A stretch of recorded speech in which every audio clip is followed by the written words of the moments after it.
Hi, welcome to Align with Ariana. I am Ariana, of course, your favorite psychic medium. I am able to go beyond the realm of life and death to connect with spirits that are sometimes nice and sometimes not so much. So welcome to this edition of Tell My Story. In this Tell My Story edition, I will be connecting with the missing Amanda Poole. She went missing, you guys. This was very dear to my heart to kind of cover this story.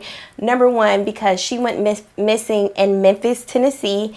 And as you guys know, I'm a Southern girl, so I'm all about Memphis, okay? I actually lived very, very close in the city of Nashville. So Memphis and Nashville, like, you know, we rock with each other. We know about each other. So I wanted to do this Tell My Story edition, number one, because of this energy. And when I wrote her name down, she was willing to connect, and the energy was willing to connect. So many of you have asked if the person is still alive, are you still able to connect? Yes, in some cases. A lot of my connections are stronger if the person is deceased, but I am able to connect with both. So my spirit guides kind of guide me to who's ready and who's ready to start communicating about possibly where they're at, so we can help locate these people.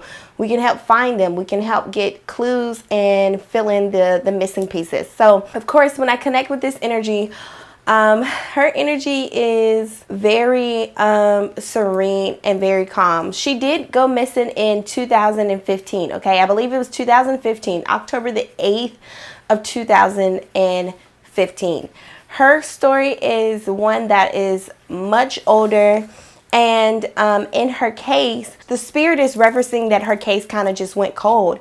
It was talked about for quite some time in the city of Memphis. It was talked about, and then it went cold. But I am seeing her leaving with an older gentleman. Okay, so I'm seeing her like near a bus stop area, of course. Now, this is very true that she went missing near in between two corner streets, but I'm going to walk you through what I'm seeing. I'm seeing that she went missing near bus stop area. I am seeing a black male, an older male, have something to do with taking her. Okay, this is an older male that probably in the community was very familiar with her pattern, very familiar with her walk. I am also seeing this person being connected very heavily to just living in the streets. So I don't know if he was homeless, or if he had if he lived like in the streets as far as homeless, or if he was just in and out of the streets. But I do see that he might have a background to someone that was released to probation, or released on probation prior to her going missing, like probably like 7 days before she went missing. So I would highly suggest that the police department look into recent people that were released during that time, within like a 7-day time period, right before she went missing. And then they might have an idea of who that guy is. But I am seeing an older gentleman, and he was out that day. So the way she's describing it is that it was a cold day. She was all wrapped up. She had her hair scarf. She had everything prepared and ready to go for the day. She was getting ready for school, and she was actually on a bus stop, or getting ready to leave. She is showing me that there was I don't know if this was like a school bus, if she was catching the city bus, because the way she's describing it is kind of like a city bus, not really like a school bus. I don't know if she had to catch a city bus to get to another location, to get closer, but she's describing that for me. And then she's also describing that she was prepared for the day. She was preparing to go her way. But she said that she remembered that it was a guy that came up and grabbed her arm. It was a guy that came up and grabbed her arm. Now, this is really beyond me that no one could see this and like stop it or have anything to say. But the way she's describing it is that the community is like a common area for like prostitutes, or people or they call them street walkers. Okay. So it's a common area for street walkers, and everyone like tends to mind their business and not really pay attention to what's going on. And at the time, she was just like so focused on school, but when this happened, when someone did grab her arm, she was very like panicked. She was panicked. She's saying that he did have a sharp object near her. So it was, I don't know if it was near her neck or near her back, but she is describing that it did touch her skin. She's describing there was a sharp object that someone did place on her skin and grabbed her arm and told her, don't move, don't scream, just come with me. So when she did leave, people possibly thought that was like her pimp, or that was someone that had control over her, or you know, she was a girl in the streets, but she wasn't. And she's describing to me that she was told not to leave. She's also describing me that her favorite color was purple, or she had some connection with purple. So I don't know if she was wearing purple that day, or she had or that was her favorite color, but she is describing to me that she has a connection with purple. She said she remembered going with him and walking probably about 5 minutes down the road, and she did say that she remembered getting into or leaving like in some sort of alley. So I don't know if it was 5 minutes or 5 miles, but she's describing that there was like an alley very close nearby. And then she's also describing that the bus place and where she was, it possibly was like a gas station very close or near that area. And she's talking about within this alley, there's a lot of trash, there's a lot of trash cans, there's a lot of things normally or typically within the alley, but she's saying that there was a gas station very close or nearby.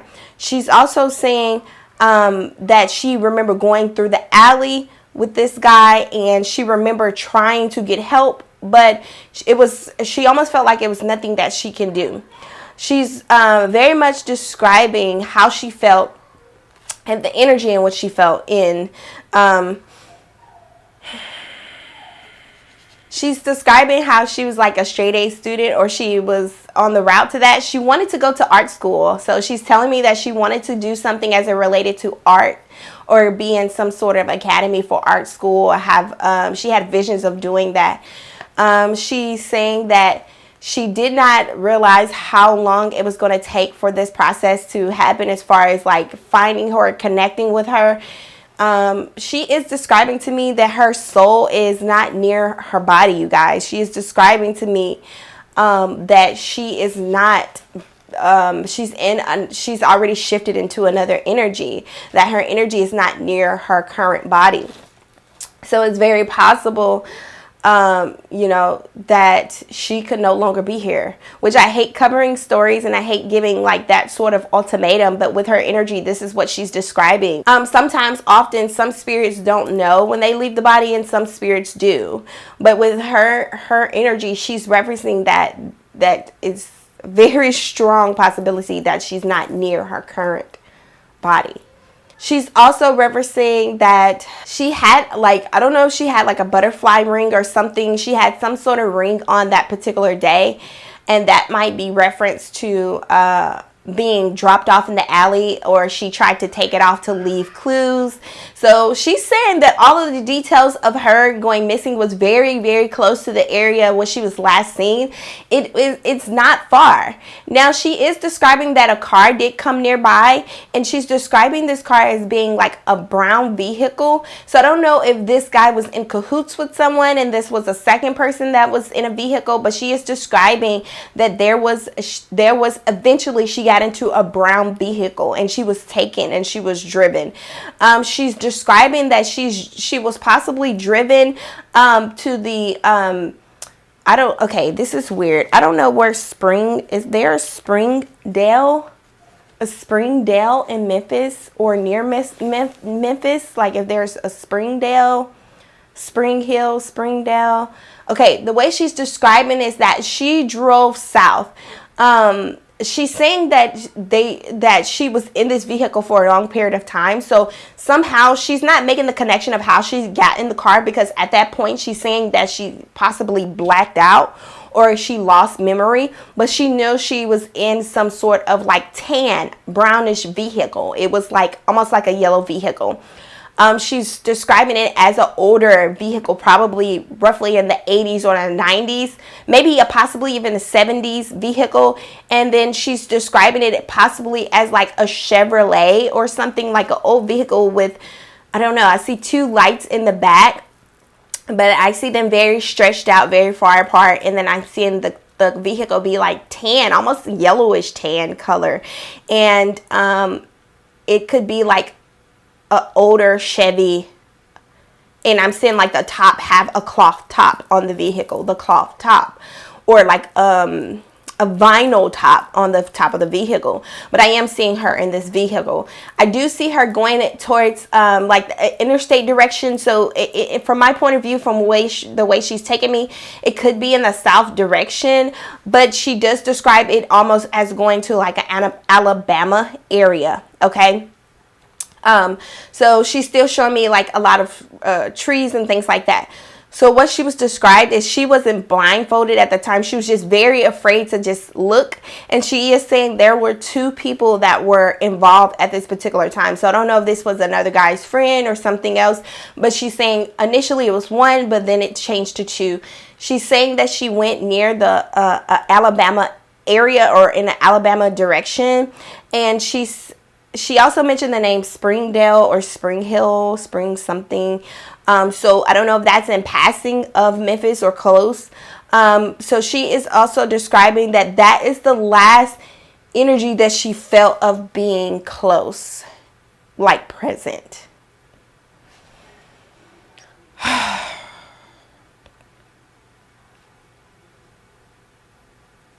She said it all happened so fast. She remembered being at the bus stop and then it's not. She's not there. She says she misses her grandmother.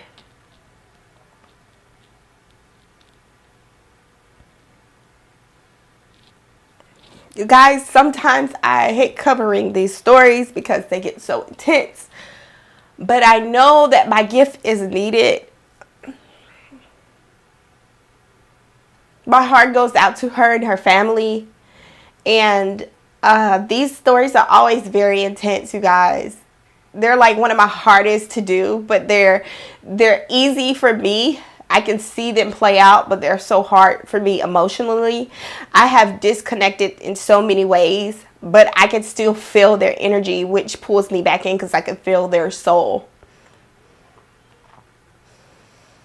Oh, Amanda. She said she was looking forward to her 18th birthday. She was looking forward to kind of just being out, going into the world, discovering things, finding something new. But someone took that all away.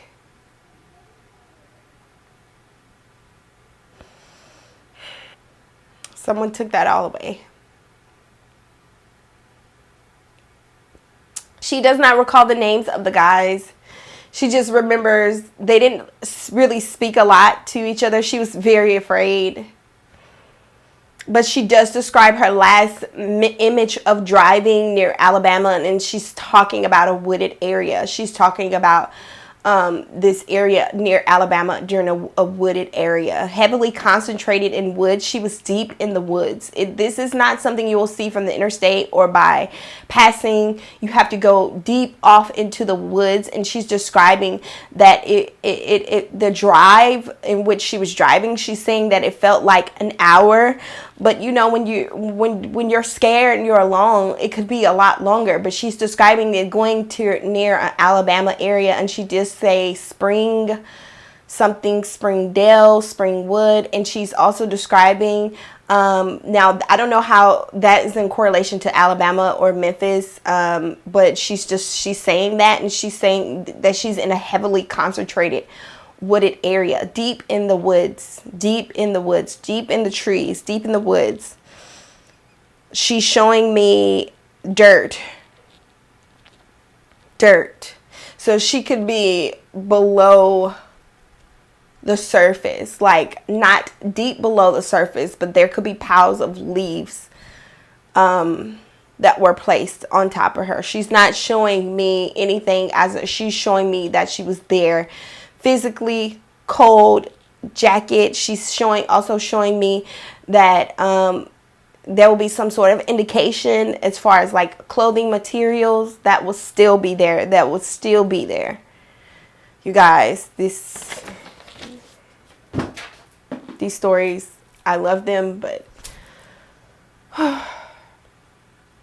so I want to thank you guys for watching another Tell My Story edition.